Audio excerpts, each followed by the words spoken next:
Hello, everybody, and welcome to Epic Summer. I'm Zach, joined as well by several sheep. It's lovely to be here in the summer. How you doing, sheep? Yeah, great, man. Summer mornings, Epic Land. It's summer edition. We had to get into theme, right? I mean, it's the only way, right? I mean, winter comes around. Maybe ski costumes? I'm not sure. Yeah, I mean, some ski goggles, some beanies. But for now, we're in Hawaii, and we're going in for the summer event. First game of the day, first day of the game. Also true. But yeah, first game of the day. It's going to be a best of three. It was a tough selection on which we would actually get on. The lower bracket is stacked. It is stacked, and that is a bit surprising. There are a lot of good teams. We were aware that there were going to be like some teams that had to go down to the lower bracket early on that you really didn't think would deserve it. Like that's how stacked this Epic Land has been. It's been an enjoyment. Yeah, and as well, I mean, both of these two teams, Royals and Team 7PM, were kind of on the fringe of upper, lower bracket. People weren't quite sure where they were going to go. They've ended up in the lower bracket. Royals, obviously, we watched them yesterday. They played against Next in Line. That was Timo and Index casted that one. And watching them play, it was less of them kind of, being the worst team and it was small mistakes that left them here. I did have a chat with Swaggy before the game, and he said this is potentially a blessing in disguise because this lower bracket, even though it's stacked, is actually, I mean, he sees it as an easier run through to the final than the upper bracket. Of course, there's no map advantage when you actually get to the final. It's just a veto advantage. So you end up with kind of this lower bracket that's filled with teams that are all playing on the very last chance that they've got. It is a best of three, so obviously they get a little bit more room to work with. There's a little bit more they can do, but my word does it leave us with just some wonderful games through and through from start to finish of today. It's really going to be just game after game after game where you see lower bracket, you think this isn't going to be great, and it's just nuts. Yeah, definitely. And I mean, this isn't even like the only matchup that is in the lower bracket where we're like, we might, like, this is going to be fireworks, right? If you look at all the way opposite on the other side of the bracket, you're looking at a game which is, let me get it correctly, Verdant versus the Lizards. Yes. So it's the team where Godku is leading the fray, and then you have Verdant, a team where we really thought weren't going to be there for, like, everyone thought here that they were going to go upper bracket, and Link's Legacy managed to defeat him in 2 maps. It was crazy yesterday. I mean, crazy. That Link's Legacy game, again, 2-0 in favor of Link's Legacy, by the way. Again, these two teams, I think Verdant's in advanced, are they, or are they in main? I can't quite remember, but I know for a fact that Link's Legacy are also in main. Yeah. But you put them on paper, you would expect Verdant to be the better team. Again, one of the favourites coming into the competition to win the entire thing. So people looking at them really as kind of that main team to watch. Falling down into the lower bracket, I think, caused a lot of surprise. And the manner in which they did it as well was quite surprising as well, wasn't it, Sheep? Yeah. I mean, yeah, definitely. I think, of course, my first LAN event, still an honor to be here. And I think the first proper LAN experience, like proper competitive LAN game that I've seen was Verdant versus Link's Legacy. Yes. Because both of the teams had like a crowd of like at least 20 guys behind them watching and just like talking to each other. Like, what the hell's going on? And then everyone started to flood in. Like, wait, what are we watching? And it's like, oh yeah, mate, it's another overtime. Like it's crazy. So all throughout, like they didn't let each other go. Yeah, and then it was minimal differences. Inundated with overtimes and draws and things yesterday. We ourselves casted 2 games that went the full length the entire way through. I know that our producer was sat behind the desk having seen 3 games that went the full length in a row, saw overtime as well in one of those because obviously we moved out of the group stage, and then even the game after that went 16-12 that we saw on stream. So a number of games as we kind of moved away from the seeding where you get seed 1 teams playing seed 6 where it's a little bit imbalanced. You're watching 16-1, 16-2. I mean, your stat yesterday where they won on average 3 rounds in the first round of the competition was pretty surprising. But, as we've moved further on, we're getting games that are a lot closer as kind of we go through the process. So we're now, I think, pretty firmly at the point where these games should be close. Obviously, coming into this one, I think it's fair to say that Royals are probably the favourite. Yeah, definitely. Of course, the 7 p.m. were in Group D, which was one of the groups with one team less. So they did have a bye round, just like everyone else. And I think only the top 3 teams moved through. And it was with... They just barely made it through. And then yesterday, I'm pretty sure I have to think about it. I think it was... I forgot the team name. That's bad.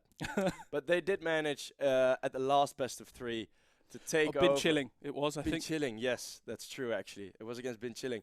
They had a quite swift 2-0, so when the guys were walking around, actually, probably one of the first team I actually talked to, like proper have had a chat with here at EPIC39, and they were feeling confident. They were really hoping that they would able to nip out one last time, to that second spot, because that would have meant they were playing Team 7 a.m.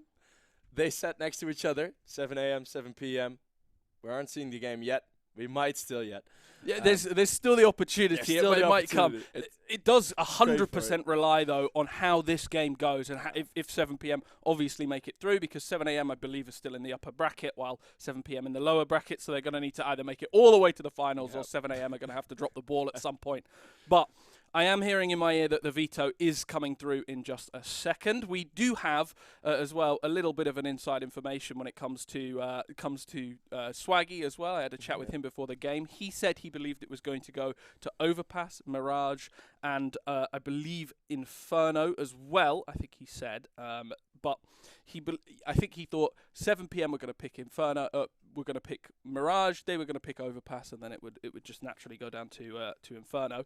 So if you kind of look at that, I mean, the guy has so much experience in the scene, knows exactly what he's talking about. These guys have come into this as well, Royals, as kind of a mixed team, obviously adopting the name of kind of, years and years of kind of playing the game, but they are nonetheless a mixed team. I again had a chat with them about their strats coming into this, if they had actually prepped anything on those maps, and he just said, no, they're just my favourites. Well, that is, I mean, you may be at somewhat of an advantage there then.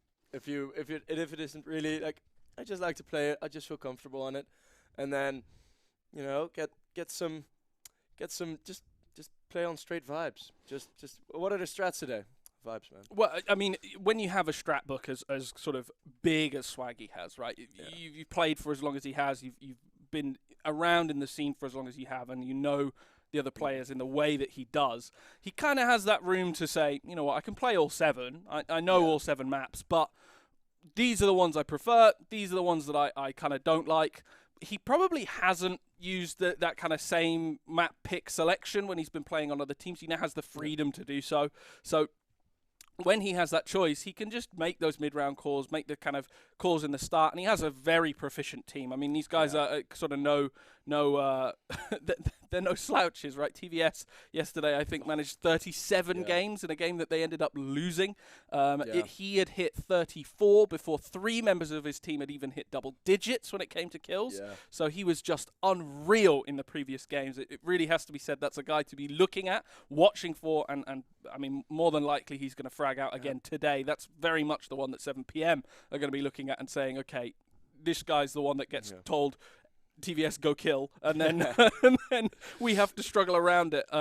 So yeah, there's a lot of dynamics coming into this one where sort of the unpredictability of 2 mixed teams allows them that freedom to kind of play around each other in a way that it's like we're not anti-stratting, we're just stratting, Yeah. And I mean, what you said with the vetoes, if it's actually the predicted veto by Swaggy, then we are looking at 3 maps where an Opper can be that dominant, and then TVS will probably just continue his spree. I'm pretty sure he will. Yeah, I mean, the ones they wanted specifically were maps where they could double AWP, so they could get TVS on it, and they could get someone else. So they're specifically Royals. They've got 2 AWPers, so they're like, we may as well use them. Let's just go to both maps and use that firepower that we've got. And especially against a team like 7 p.m., which doesn't have the ability, obviously can anti-strat mid-game, but doesn't know specifically, okay, we're going to need to come into this one against 2 AWPers, so let's pug on this one against this team to understand, let's scrim against these guys. They have 2 AWPs and we can work on that. They're not going to have done that. They'll have scrimmed maybe 3 or 4 times at most before this competition. Let's be honest. They play together a little bit, but not all that much as kind of a mixed team. These guys, we've got players from K10, we've got players as well that have been around in the UK scene a little bit as well. Other ones that not so much, but it means that we kind of at this point where potentially just the firepower, that pug ability of Royals does just make them the favourite. Yeah, and I think one thing, because it is probably going to be a very, very puggy game. Probably, because just the way the teams are set up. But I think, which I'm going to keep a thorough eye on, is that who will stay the most disciplined. Because I think that will have a definite decision on the outcome. Yeah. Because, yes, it is going to be a scrappy game. But if we're going to see, we've even seen it with Neighbors and Royals in that game that we had on stream yesterday, where, yes, they were playing disciplined because both teams have a ton of experience at top level, ton of experience. And then you are looking at when it gets to that round, 24, 25, the money starts to get a bit low for both teams. All the strats just went. All strats were gone. It was chaos. It was pushes mid, pushes out B. We're going to push B, but we're going to hold back for a minute. It was such a weird game. I tried to analyze some of it, but it was impossible. So I think the discipline is going to be truly something. A part of that as well, for sure, yesterday was that half the players were running off of about 30 minutes to about 3 hours of sleep. Yeah. So they came in on the Friday or the Thursday, I should say, ready to play, ready to game. They ended up doing that until about 5 o'clock in the morning, and then they were like, well, it's too late now, let's just go get breakfast and then we'll go run off caffeine. There's a point where you've run off caffeine for far too long, and as you got further into the night, you could see it in some of the plays that people were making. Talking to the guys as well today, a lot of them have come in saying, I'm glad I got a bit more sleep because I feel a lot better today. So yeah, at least we'll see people a bit fresher at the very least. I mean, these morning games are pretty brutal for the players that did decide to stay up to. I mean, this is potentially the worst possible game they could get. But as far as I understood, they got most of them got as much sleep as they needed, which is good to hear. Yeah. In the gaming scene, usually people will just do all-nighters. So I'm happy to hear that some of them got sleep this time. Yeah. I mean, I saw lizards leave the premises at around 2:30 a.m. and I was talking to them. They were playing some CS2, but they did have some actual pugs for practice for tomorrow, and but they are running on less sleep but practice. Yes. Let's see how that result will I mean, that trade-off is an interesting one, that's for sure. But anyway, I'm hearing in my ear that the veto is now ready to be shown to you guys, so we can get to see exactly how correct Swaggy's call was and see exactly where those bans went. Of course, he did actually say that 7PM were immediately going to ban Anubis and that Royals would ban Nuke. That is exactly what happened. The difference being that he believed Inferno would be the leftover map. It doesn't look like that's the case, in fact. It's kind of switched from what he assumed, where Overpass has been 7PM's pick rather than the leftover one. Obviously, it ends up being exactly the same as what he predicted, which is actually quite incredible that Swaggy's managed as well as he has. But yeah, I mean, talk us through this one, Sheep. Yeah, he apparently has the K10 knowledge, only though they have only one player. But it's the 3 classics, right? I mean, Nuke is somewhere in there, but Nuke did get an update. Inferno did get an update, but everyone has gotten used to it now. All the legendary clips. Yeah, I think it was about 6-7 years ago. It's about 6-7 years ago. Nuke is a bit more recent, still like 5 years ago. And then Overpass hasn't really received a change since the first one. So I usually call this trio the classic maps. And the thing is, what you get most on those maps still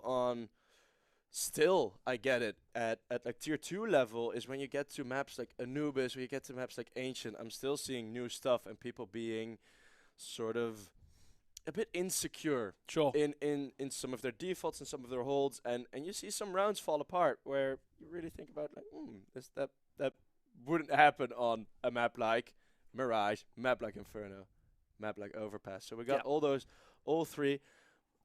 I, for one, am truly hoping we're going to see an Overpass because I cannot imagine the chaos that will ensue when we have these two teams battling it out on Overpass in a map 3. That is going to be mental. That's going to be war.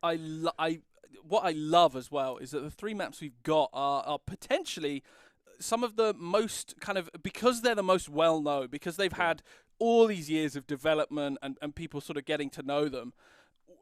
The kind of unpredictability of it is in the fact that you know what the first sort of 30, 40 seconds of the maps are going to be like. Inferno is always going to be chuck those Molotovs down Banana, then they chuck the Molotovs back up, and then you see the game played. Mirage, very similar thing where the T-side take mid control, you just try and fight it back. Overpass, very, very similar in that you try and get connector, you try and get a kind of short control, and then from there you work around it. And that Molotov always goes down from the CTs really deep on the kind of T-spawn position when they start pushing up. So because they're so predictable and because we're watching 2 mixed teams, it gives us the opportunity to see 2 teams that aren't going to play it in that way at all. Yeah. And we finally get the option to potentially see a little bit more than that. Yeah, and that is definitely something that I'm duly looking forward to. And on Inferno, you have the opportunity to go for those weird strategies, to go for those gaps. It is Team 7 PM versus Royals at our first game of day 2 of the competitive CSGO matches at EPIC39 Summer 39 here today. And it's going to be a full rush down second mid. Igorek has already spotted him. They haven't spotted him in return, though. So Swaggy, the captain, is going to be the first one to die. Oh! 360, what a shot. Getting to switch out Igorek from behind, still causing chaos. And Heartless, 1 versus 4, no chance. Igorek, what a round from him. Just straight up into the apps. He didn't get spotted. That kill from 360 on the site as well, just changing to his knife at the end. Like, you know what? I don't even care if you kill me at this point. I've managed to get the kill of my life. And, I mean, that's 7 PM's map pick, and they've got the pistol round. I mean, Royal starting on the T side as well, something that I've just picked up on. They've opted to choose that side for themselves. Once more they go for the off pick on the sides, but these Tech 9s, they got a bit of a buff a couple of months ago, but Sora, he's holding it off nicely. Oscar, okay, it's one more. It's a bit of an equal trade, but TVS and Heartless, I can see them cooking something here. Igorek has been dunked on by a nade earlier in the round too, so only a single bullet away from death to this scout, or 2 potentially. Actually, it's a deagle on the other player, so 1 shot really for this guy. He's still alive. Low as well. Thorn in the side, yeah. Sora's 1 shot to the deagle or the SSG as well. So there's certainly opportunity to go towards the B bomb site. It's just a little bit slow, peeking up, getting the information. Igorek doesn't do all that much damage, but the info is worth its weight in gold and making all this noise. Kika is now aware that they are postured towards the B bomb site, just lingering around on long, as you can see him on your map there, moving back towards the bomb site. But we've got some time left in the round, and Royals are playing around with this map control as best as they can. Yeah, and I mean there is a quite decent opportunity. Of course, no bomb plant, so it wasn't that heavy of a force, but still they are getting closer, and it all depends on how well they read this position from Kika. I think they spotted each other. Ooh, the shot from TVS comes through. Kika, the only one full HP. That nade.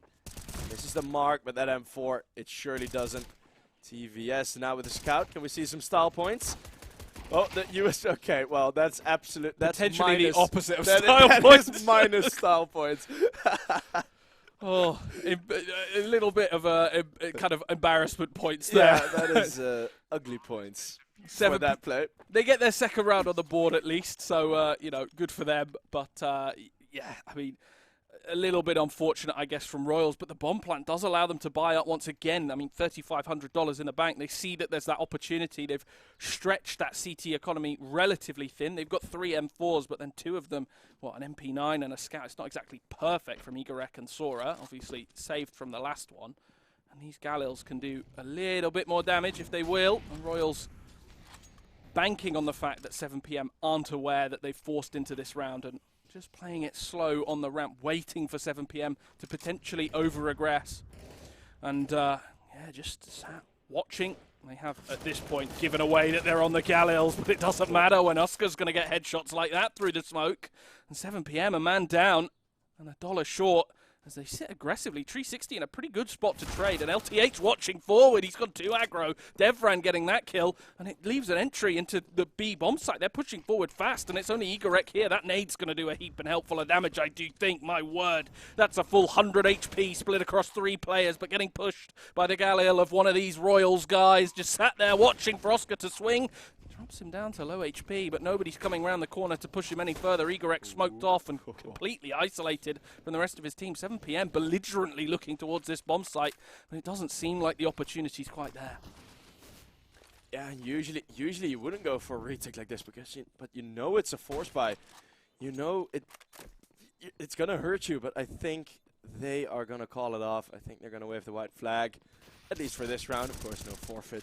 Have we seen any forfeits yet? Oh, that is, oh, Devran. Well, I mean, that is a way to play it from the Royals guys. Just sitting around for far too long. 360, yeah. EPIC and Sora just sat there waiting to push forward a little bit further. They didn't call it off quick enough. And 7 p.m, by lingering around for as long as they have, they've allowed Devran that room to just push through as the smoke dissipates and pick up 3 kills. Yeah, that took, that giving up from the round took just that second too long because they were nearly around the corner, but then Devran, those bullets, they had their names on it. EPIC now on a sniper that does a bit more damage. As 360 has already put himself with the weird buy round that we have. Deagle 5-7, Swag 7, and then an MP9 and the op that has already gotten the first kill. So there's already been a lot of presence shown. They're trusting that Sora will be fast enough on the rotate if 360 goes down here. But we had a bit of a talk with him earlier as well about his nickname, which I truly believe it was an emphasis on the tree. But this is an emphasis on the trades as TVS does get 2, but already with the first 2 picks going on, Kika now finding Oscar. That 4-player A stack, that was definitely enough. But TVS, is there something here for him? Going peek out wide, 360, fully ready for the peek. And there's some standing still in celebration. That AWP purchase was genius from EPIC. Really what aggressive buy for 7 p.m. They had no right really to go as aggressively as they did with that one. Buying and forcing back in the way Royals have been forcing every single round was an aggressive choice to make. Obviously, they would have had to save in the next one and then had a rather limited buy in the one after that, even with the loss bonus that they would have accrued. It wouldn't have been wonderful for them. So to do so took a lot of balls to call that one through, and, well, it's worked out perfectly for them. And even more than that, EPIC's got his AWP back into this one, so can do the damage. And this is exactly what I love to see on an AWP as well. On Inferno especially is where you see these kind of this moving AWP play, this dynamic choice between which site they go to. Device was very well known for doing this back in his Astralis days, and it would catch the other players off constantly, exactly like he has just then. Swaggy falls, and he's looking for even more aggressive play from EPIC, not able to find a second, but certainly spooked the Royals players, who were 2 men down already as Heartless also died on the other side of the map. Yeah, that was again a peek. That was again a peek on its way through top apartments, which was again, it's Team 7 p.m. that are finding a lot of space. There's one pistol round, and EPIC, he's fully ready. They are so zoned in. 7 p.m. They're looking strong to start. And you gotta wonder, what's TVS gonna think now? 45 seconds left on the clock.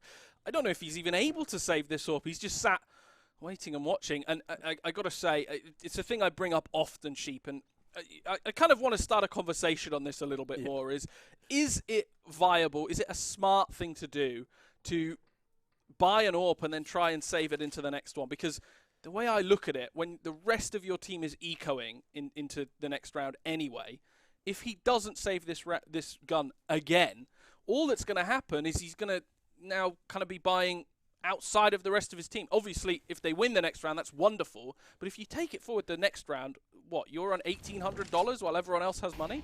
Yeah, you get a bit off rhythm, and okay, that was that was eerily close from 360 to getting him through that wall. I think he did damage him a bit, looking at the blood splatters that were there. But I mean, yeah, you indeed get off rhythm, and the troubles that. I mean, there's no good choice at that point. I have a feeling like when playing myself, every time you're an op on T side and you're left alone, it just hurts to realize, right? You're like, yeah, I said there is no good choice because a hero AWP, it really isn't something the T side is well known for. No, and unless he can really do some damage here, and they are at least playing around him in a way that allows that AWP to be picked up again. So they're of course playing this in the best possible way, and you really wouldn't expect anything less but from a team IGL by Swaggy. But at the same time, it does leave them in a really vulnerable spot next round. Not this one. This one is exactly where you want to utilize that AWP and just shifting forward on top banana as well to peek into... well, nobody at the moment. Sora, is just hiding around that corner. Igorek already gone from the round. You think that TVS might be able to pick something off here because the player playing behind Coffin is going to peek up at some stage. And peek in, he does, but TVS doesn't catch him out. Oh, I was really expecting a trigger pull there. I was fully expecting it. But that was one of the better plays, and of course in top. Wait, when did Igorek go down? That's on top middle. I think it was very early on in the round. Did we? We must have missed it. Yeah, Swaggy had a headshot already. So 360, he does get 2 now, but it's equal numbers. There's an AK to be picked up. Kika with one more spray. The up from TVS, it's still up. It's still standing. No armor. Well, for TVS, he has armor, but now he's going to protect Devran to get that AK, and this is threatening. Royals can definitely win this one. They certainly can. TVS just keeping that itchy trigger finger, but Devran's got the kill on long. It means that both players are coming from short. Good headshot on the first, and Kika finishes off Devran as well. A round that could have been very close there if Royals had had their way, but 7 PM pick up a 5th. And a game that we thought was going in favour of Royals. I mean, it's 7 PM's map pick at the very least, but I mean, so far it's been all 7 PM. Yeah, I think TVS sort of respected that flashbang a bit too much. Of course, if you get flashed, they weren't as far up. They were still checking mini pit. Of course, he couldn't help his teammate, but the threat of that op still being there would have probably helped Devran a bit more in that pit. As now, I think it's a spawn thing, because they gave Devran the AWP, and he's just very ballsy at the bottom of middle. Just not afraid of any peaks. As Royals this time, they take a bit more control over second middle. TVS going down in banana all by himself. A bit of an aggressive play and running into 3 people. Oh, that was really bad timing. Igorek's looking the wrong way as Heartless comes forward and does get the kill. No 0 and 7 for Heartless. It's not going to happen. Just 1 and 7 for him as Kika finds him and starts shifting away. Royals, they are technically the better of the two teams. That Kika is just great. lingering. Wow, what a kill on Swaggy. And 2 players from Royals left. They're going back into the meat grinder. They're still looking for him at this point as they slowly shift forward, still waiting. But LTH is in a perfect position to trade his teammate and sit and watch for them. And the fake smoke is really what found him. LTH pulls the trigger a little bit early, still finds a kill on Oscar. And it's only Devran left. Eerily shades of TVS the round before with this AWP in hand. It's really very much changed the dynamic as 7 PM. They're playing perfectly off of one another. One on the site, one hiding in Graveyard, and Devran doesn't really know where to look. Does find the first, but, well, Kika's in a perfect position to trade his teammate out. Pick up the AWP as well. And 360, even though he's on low HP, saves an AK-2. So the CT side, they did only keep 2 alive, so the money does get very slightly worse. But, I mean, they've got Royals on force after force after force, so I don't think they care. I mean, and there we go. There's the effect as well of saving the AWP. You can see TVS down on a deagle. Yeah. Yeah, it finally came through that money, those money problems. I mean, Royals now, it's not only money problems. They have 99 problems, but I don't think I don't think an AWP will be won for currently, as Heartless and Swaggy both haven't really got off to a fast start on the T side yet, and Igorek, he has been on a fire start. He's the first to double digits in the server. Devrin, well traded. Over. Yeah, that's a very good trade. LTH and Sora, though, the triple banana setup, it works wonders, as I think they'll be quite easily going through the motions here. The bomb is dropped in that smoke. It is able to be picked up by Heartless, but I don't think he really has all that much of a chance in a 1 versus 4. He would need to pentuple his kills in this round and find 4 more to go to 5. And it's the nades. Yeah, I mean, never going to happen. Kika makes sure of that. The HE grenade is pretty vital in making the Br7-1 happen. Br7-1L, right? As Br7-1L, yeah. Yeah, the CTs now it's Swaggy, they've traded it. Yeah. They've traded the Brazil. Oh, that's rough. Oh, and it's on the top. Oh. Didn't even notice. They need, do you know what they need? They need a timeout is what they need, Sheep. Yes. Because they're at the point do. where they're getting dominated round after round. They keep forcing as well. I mean, they're obviously at the point now where they can force this heavily, down to $1,500 every single round. Heartless has gone just that little bit further.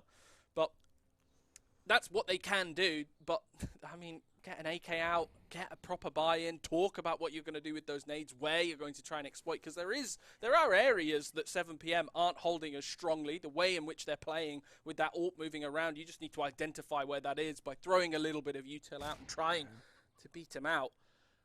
And, well, Royals aren't doing that at the moment. They don't have the util to do that. They're prioritizing weapons far, far more than they are the utility. Yeah, and as of yet, Team 7PM, they have been pretty flawless in terms of where they're going to put the stack.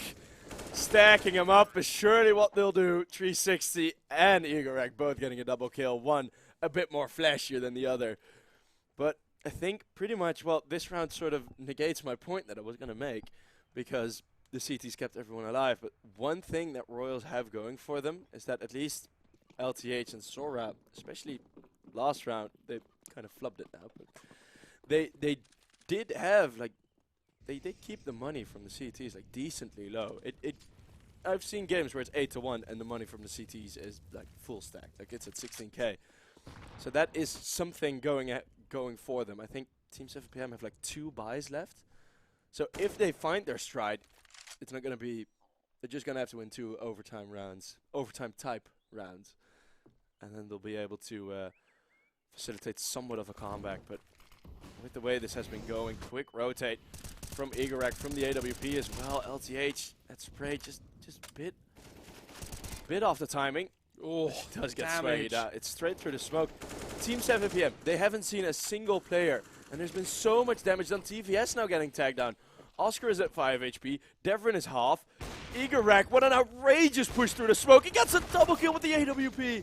A triple in total. That is insane. Oh, it's just a double, but what a play, man. To go past the smoke there, mid-side of the take. They're getting a little out of hand now. This is the moment that, as Royals, you call a timeout. You have to call one now, because you're getting dominated. There's no other way to say it. The damage that's coming through from 7PM, it's not tactical genius. It's confidence that you're seeing here. That's 90% of what you're seeing on the screen is the confidence to make these plays, and Royals don't have the confidence to challenge them back, to go for these kind of sprays through the smoke themselves, because they know they're just going to get killed with the traces on the AK. So they're opting not to do it, but because they're not doing it, they're taking a lot of damage themselves. They need a single round to come back from this one where they can effectively stop that 7PM hold. That's a decent start as they trade out on 360, but Kika's still here, still going to find it. Devrin's managed to find the kill, a player that's performing very, very well considering the scoreline of 9-1, currently sitting 11-9.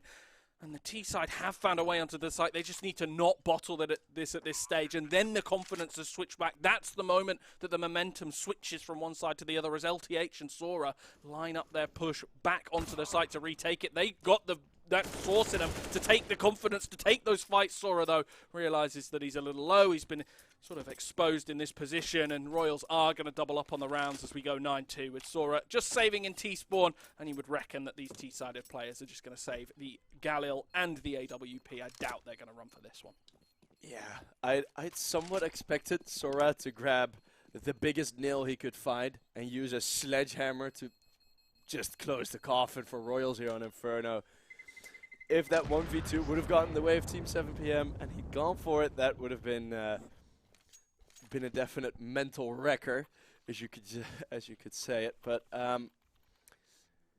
yeah, I mean, Royals, they finally pick up around that mid hold. It was a bit, just pretty much missed shots by 7PM. Not necessarily a great strategy. Scrappy, certainly. Scrappy, definitely.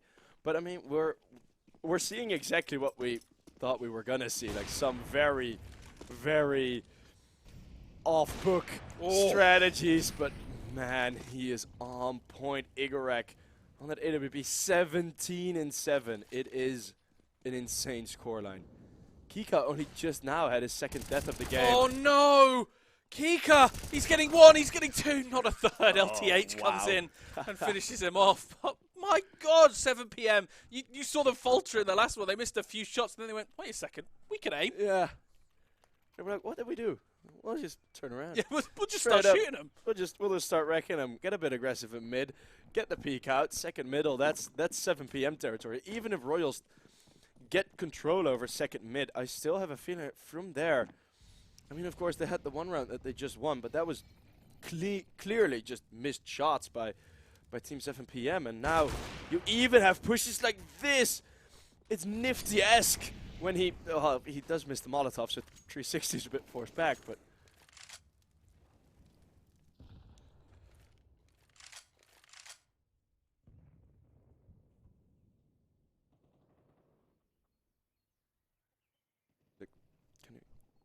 and now with 7PM holding onto this site, the players are pushing forward as the flash comes over. Molotov goes through as Oscar finds Sora. Finally, Royals push is starting to work out for them. They're pushing forward, all of them, in fact, on the bomb site at 7PM.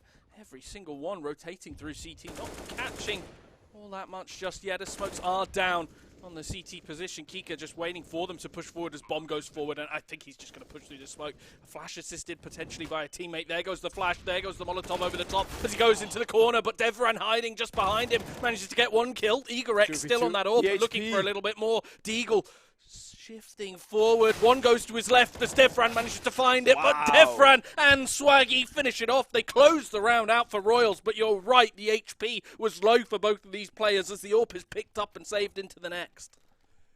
Yeah, that got real close, and I think that position from Devran going for the choice to double stack swimming pool.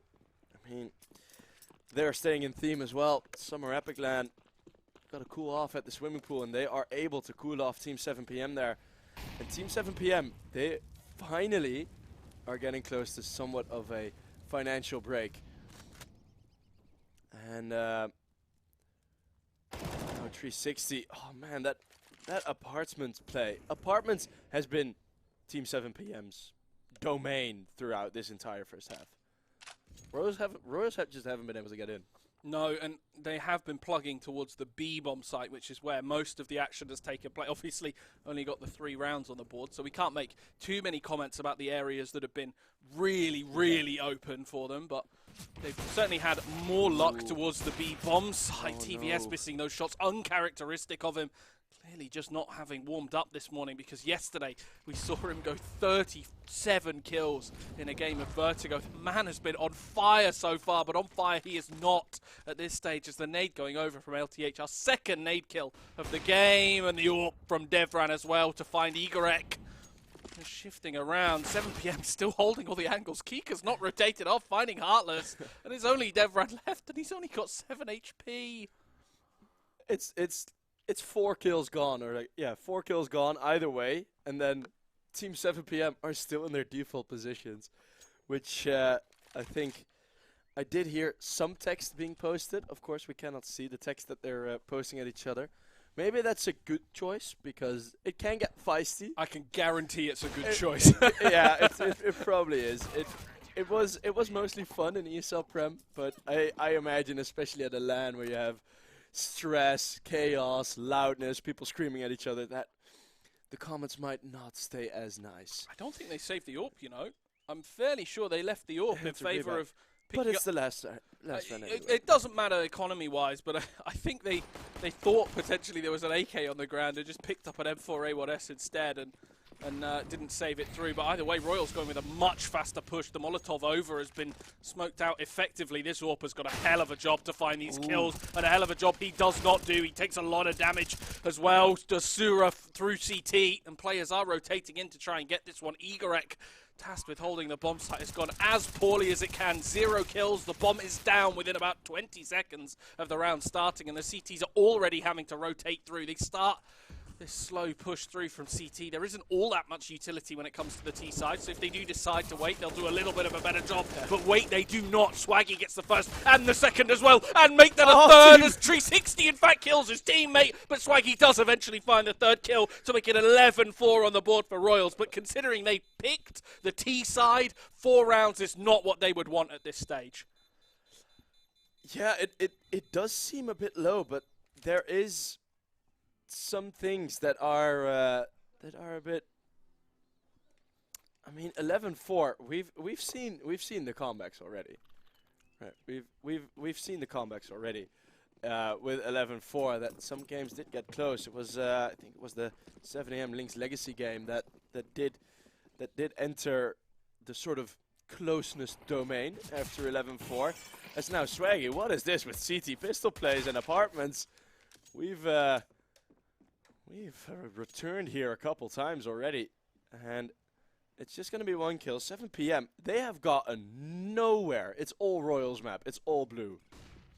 It really has been. They've already pushed so aggressively in this spot. 4 players coming up. Ram, that's 3 kills already. 360 doing his best to equalize. Actually finding 2 kills in that spot. It's Ace a 1 alert. versus 4 potentially. An ace clutch it could have been, but Swaggy shuts it before it can go any further than it did. 7 PM not allowed to get a 12th on the board, but 360's playing out of his mind at the moment. Of all the rounds, of the 5 rounds that Royals have won, 3 of them have been with Swaggy being alive on 1 HP. I didn't even realize that. Wow. What a stat. This man has, I forgot what the power is called in Pokemon. Like the I know exactly what you're on about, though. Yeah. Like persistence or something? Something like that. Yeah.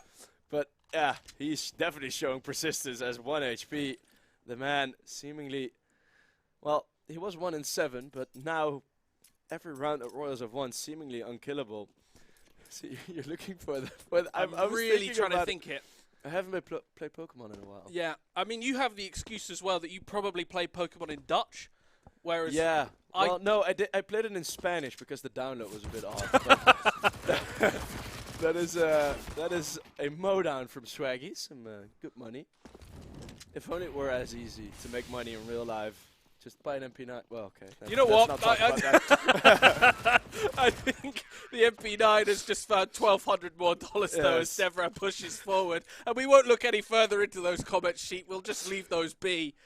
11 and 6 on the board. And we do finally get to see our Ts, I should say, purchase in line with the CTs. So they are going to pull out AKs, albeit with lower utility, only 360 with a full suite of utility. Obviously LTH with a little bit more as well, but that's as much as they get. They are playing against slightly worse weapons, but slightly worse weapons don't matter when Oscar's going to get kills like that. Devran doing some damage as well, and Swaggy pushing forward even further to find Sora locked into the corner. Damage comes through on LTH as well, drop down to 2 HP, and well, 2 HP no longer. Swaggy with a good nade to finish it off. M4 saved as well on Oscar, who switches it round with Devran, who's playing a little bit of a closer angle, and it's only left with Kika and 360, who need a little miracle to win this 2 versus 5 with only 40 seconds gone and no map control whatsoever gained. That flash went horrible for 360 with the karma to boot to get taken on by Swaggy. That round went just as cleanly as the full eco right I think before he it. just missed out on an ace as well. Oscar finished off. He got an assist on the Oscar kill earlier in the round as well. So 4K, which is lovely. But 4.5K. Yeah, 4.5. You know, I'd be sat next to my teammates shouting at them if they nicked my kill in that round. I wouldn't hand over a fist bump. I just You'd phase him out. yeah, just piss off. I'll just turn off his monitor. Nah, not again. All right, can the Tech-9s be something to open up? These are the strats I was expecting mostly. Just the rush straight through CT, because this is some strat that, in a puggy nature like this, it will work. 11 to 7, 7 p.m. 7 p.m. are trying to really find their way through. Swaggy with another double, but they do get the bomb site. They do get the setup. It's just dependent on what map control they get at this stage, because 3 players coming from CT slowly pushing forward. Sorry, 3 players coming from Banana, I should say. The 2 from 7 p.m. in CT. It does now make it pretty clear that they're all coming from Banana. They are making a bunch of noise too. The CT players, Kika and 360 waiting as the smoke goes down on the site and boosting over. That's been spotted well by Devran. Sees it come through, and 360 all alone just going to run away, I think, and save this AK-47 as the defuse starts coming through. The timing isn't really on his side, but Heartless does eventually find him. And 7 p.m. losing yet another round, this time a bit of a force, so it's not the worst in the world for them, Sheep. But yeah, 3 rounds difference has been really cut down before obviously seeing an 11-4. Switching it to 3, it looks a lot healthier, at least for Royals. Yeah, and I heard Timo and Index talk about it yesterday, which is that the puggy nature, mostly teams deciding to start on T side. What they mention is, yes, the puggy nature does, like within these mixed teams, it does favor the T side, but I think on Inferno that is actually the reverse case, because in Inferno, subconsciously, you've been watching the pros, so when you're playing a competitive game, like actual stakes that we have here, we're playing for against elimination. So when you have actual stakes, you're expecting teams to like get into those default setups, and especially on Inferno, those pushes, we've seen Royals be incredibly aggressive down middle already, down Banana, like those do favor mixed teams a bit more on this side. And Swaggy, he's feeling a lot more comfortable on the top Banana than he was on the bottom of Banana. You can really tell.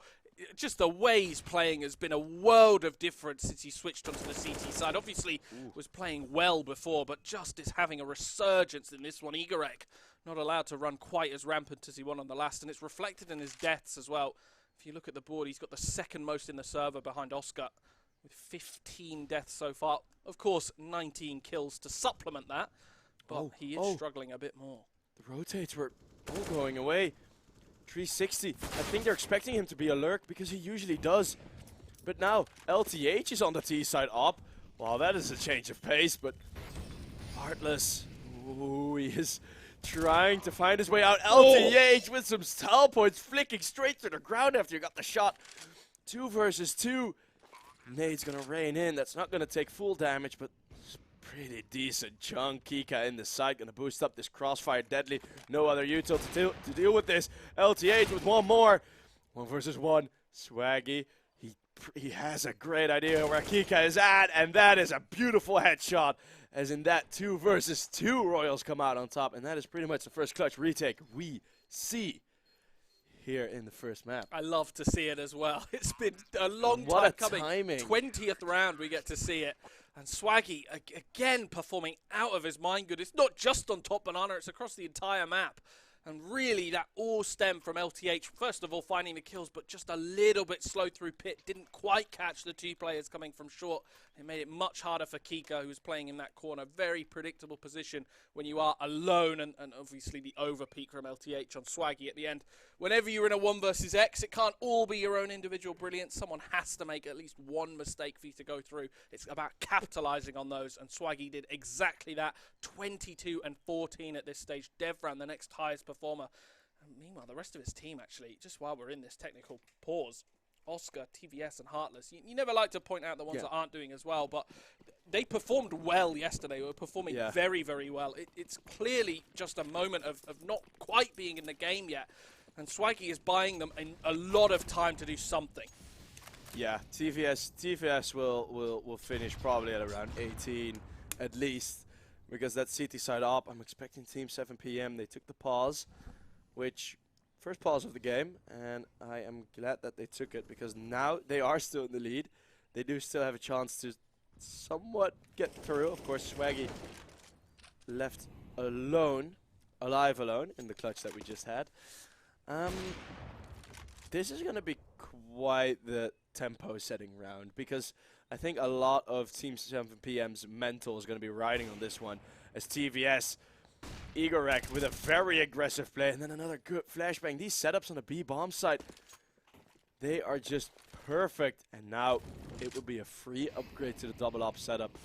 Oscar's mollied him out as well, knows that there's a player in this position. The nade bounced off the wall, oh, not bounced off the wall actually, goes straight into logs, assuming the player's switched over. It means that 7 PM have to change their bomb site completely. The damage coming through on the first one. The player in mini pit though, finding that kill. 360 does get the kill, and as the player in mini pit has given him place away, he gets hit, but Swaggy's come all the way round to find both of them on the site. Again, just playing out of his mind good at the moment. 24, he's everywhere. He had a flash assist on B at the start of that round, at the first play, and then suddenly he's at top middle flanking him. Swaggy, he's putting running in for he's getting some marathon distance today on Inferno. As it is the Tech9 buy again. Kika on the deagle. Kika, he was about 13-2, and now it's 17-11. This T side from 7 PM going running against quite the roadblock. Very called much Royals. I mean, Royals are looking ridiculous at the moment. Heartless is in a perfect spot to find multiple kills, only getting the one in the end, but his teammates are finding them as the player's pushing out. It's only Igorek left. I mean, it's been so fast, this one. TVS does find it with the 5-7. Very reminiscent of Otto B in the previous games that you've seen, where he would just run forward with a pistol, even though he was on an AWP. And Igorek does get his AWP out this time. We are going to see equal weaponry going into 11-11. But, I mean, if you're 7 PM, I don't want to put words in the mouths of the players that are playing, but you have to be tilted at this stage, surely. Yeah, and I think that might have gotten into account. Like, I think Swaggy took that into account, going into what side they were going to pick. I think they realized both of these teams are going to be incredibly dominant on the CT side, so they were like, fine, we'll take the pain early. We'll have a garbage start.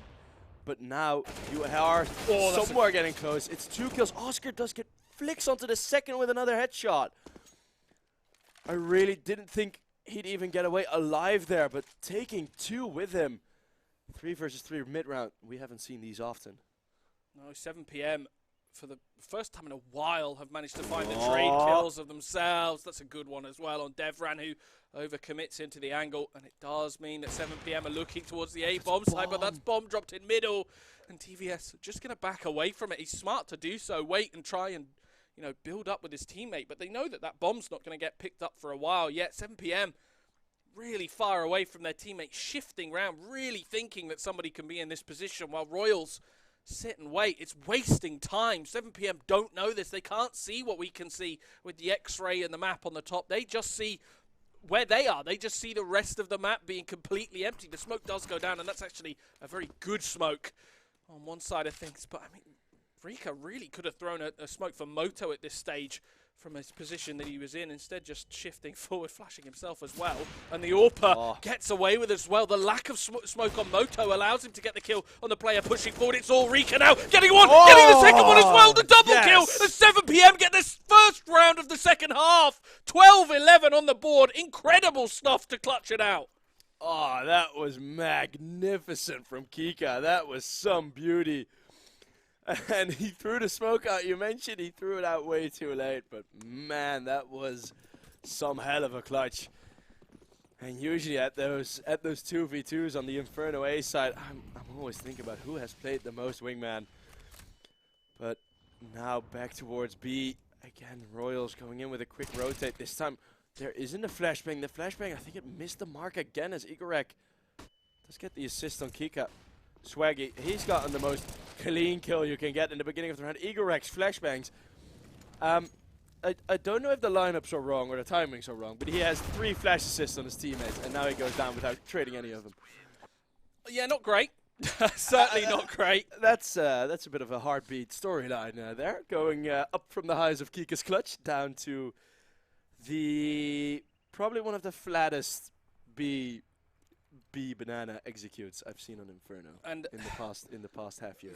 The best possible reply as far as Royals are concerned to the first round on the board from 7pm. Any momentum that they got from the last one has been put dead in its tracks, and looking for these kills as well. Devran actually whiffing on that shot on Igorek and doing a little bit of damage to 360. He looked at the wrong player when he ran forward. The one that could escape and get out of his eyes is the one that he started shooting at, and then taken advantage of in that way. Peaked as well from top mid and both sides, but both players on divider. Both players are playing brackets. They find both of those kills, and it is only Kika left in a considerably more difficult spot than the 1 versus 2 clutch that he won before. This time in a 1v4, I was going to say, not 1v1. And, well, he does get 1, but no more than 1. And they fall behind. I think for the first point in this game, we're seeing Royals ahead. They're not behind. And Team 7pm are going to get their second pause in, which I truly understand. It's the setups. Like, it's sometimes watching these matches, and then because a lot of the times people are saying, well, Inferno's a boring map, and it can feel like that sometimes. But if you're watching a map like with 2 mixes play at a pretty high level of aim, like I think there's only been pretty much 4 or 5 rounds that have been lost purely on aim. And then looking at the map going in now, looking how much trouble these guys are having on the T side. In the meantime, in Tier 1, teams have already everyone has already sort of decided, well, Inferno is T-sided now. But that is just because there's all those minute details that these mixes are missing are keeping this, turning it back to the old days, keep Inferno CT-sided. It should be a hashtag. Keep Inferno CT-sided. Because that is what these guys are fighting for. 360. Ooh. He needs to. I don't think he knows how close this is. Yeah, he doesn't. Devran just around the corner. I mean, it feels so close. If he spams through that wall, the amount of damage that goes on through these walls, they're made of plasterboard. It is so easy to get through them as Devran just sitting, waiting. It's so slow. It's a really slow game, but look at them. And now Devran pulls the trigger, getting the kill on 360. Unfortunate for the T side. He was so prepped for somebody to be around the corner. But 50 seconds in, we see first blood spilled, and it's in favor of the Royal side, just spamming down middle as well. Heartless taking a lot more damage than he dealt, but realizing where those T-sided players are, the information gained is pretty great.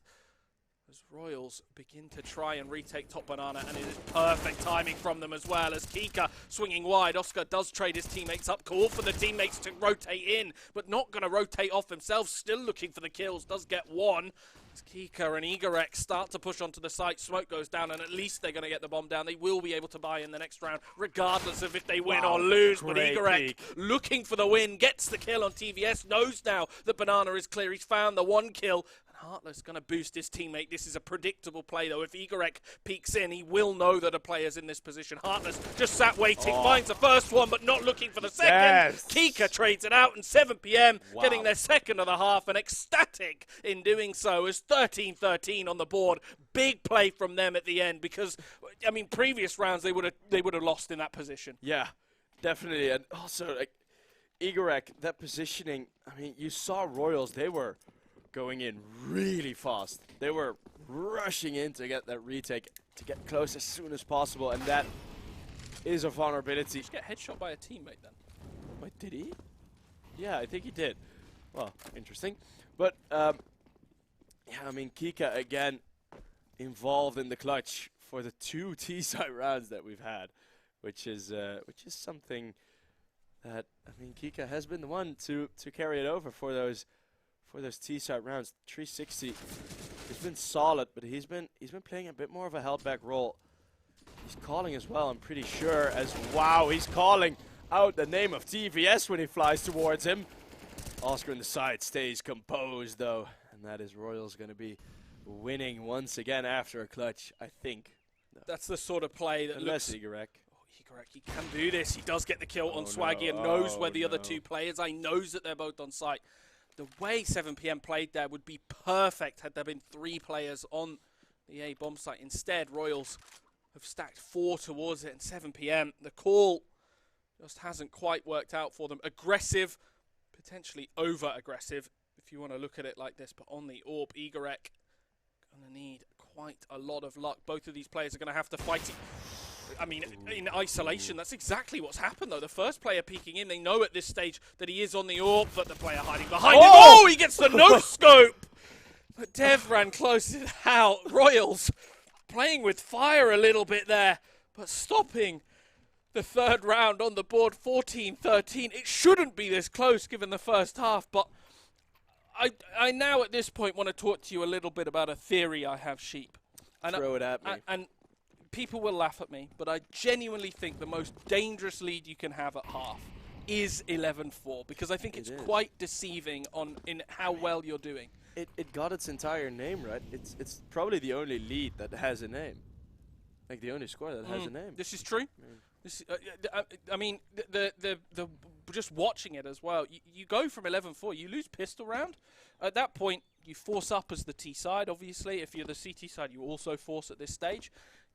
If you lose that second round as well, you've lost 3-4 rounds on the board, and you end up being in a position where it's, what, 11-8, 11-9, and things just start spiraling out of control. You lose all of your momentum, but 7PM haven't lost momentum. At this stage, they've just bullied their way onto the B bomb site, as I've been talking through all this, and the CTs are isolated from that bit between them, and the B bomb site is a smoke, and they're just going to run away. They're going to give it up because they don't really have the money to go for this, as they've been just barreling away with round after round after round and steamrolling through the opposition. The CT economy has not been keeping up with them. About $600 in the bank for each. Yeah, and I mean, this is probably the first actual Inferno round we have. A rush banana, 2 kills, and a save. So at least we didn't have like the minute of dead time in front of it. But that's the dream. Is to see one of those. I mean, that's just the classic pug play, I feel. Whenever you're playing, you play Face It, you're in your sort of, I think anywhere above level 4, and you're sat there. Yeah, I didn't mean to call you out like that, Sheep. But and when you're playing in one of those, the dream on Inferno is just rush B, plant bomb, we're done. Yeah. And you will always get someone sat there going, oh, rush B, go fast B, every single round. And, well, that's exactly what 7PM did. And it's worked perfect. Yeah, both teams just now had one force buy round where they just straight up rushed B. And this, ooh, that was a bit arrogant. That was a bit open. They were expecting, they're not going to push top middle just yet. We're going to wait for the waterfall coming out of Eps. That they've threw out. It's 2 rounds in a row. Team 7PM.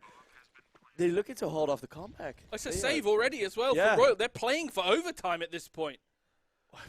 What can you do? You won't be able to get in here. If you look at the position from Sora already, I mean, 8-17. I mean, Team 7PM haven't been expecting him to give those scoreboard leading performances as you'd expect of guys like 360 and Swaggy on both sides. But 8-17, I think he'll be very glad if this is just regulation. 16-14 for Team 7PM. All right, good win. Go next, and then he can start to fire off a bit more. But as you said, 15-14, the comeback. Will it be held off? Will Team 7PM be able to get their dinner first, and then hopefully dessert in map number 2? If you're a fan of that Irish roster, as we have one K10 representation here. Of course, the camera guy running around EPIC39 is also from K10, so the Irish have owns it. Yeah, he owns it actually. Yeah, that's true. Royals, their buy is strained, to say the very least, going into this round as well. Swaggy has hardly anything, but they're making it easy, 7PM, by pushing through this smoke. Oscar finds one, almost a second as well from Swaggy, getting 1-for-1 trades left and right, and it's Devran, TVS, and Heartless that have to retake. They've got the util too, TVS And Heartless holding on to quite a lot. Devran as well has a smoke, so this can allow them into the site in the 3 versus 3. Of course, at a disadvantage as they push forward. They are going to have to retake. They don't know where the 7 PM guys are playing, but one Molotov into dark could do a ridiculous amount of damage. So much util. Still, there's another Molotov. Oh, okay. We both just had the identical reaction. As the smoke goes down on the bomb, there's been a bit of a tap. There's so much chaos in the Royals team speak now. LTH on course to close it off with an ace, and he will. LTH ace, he gets it.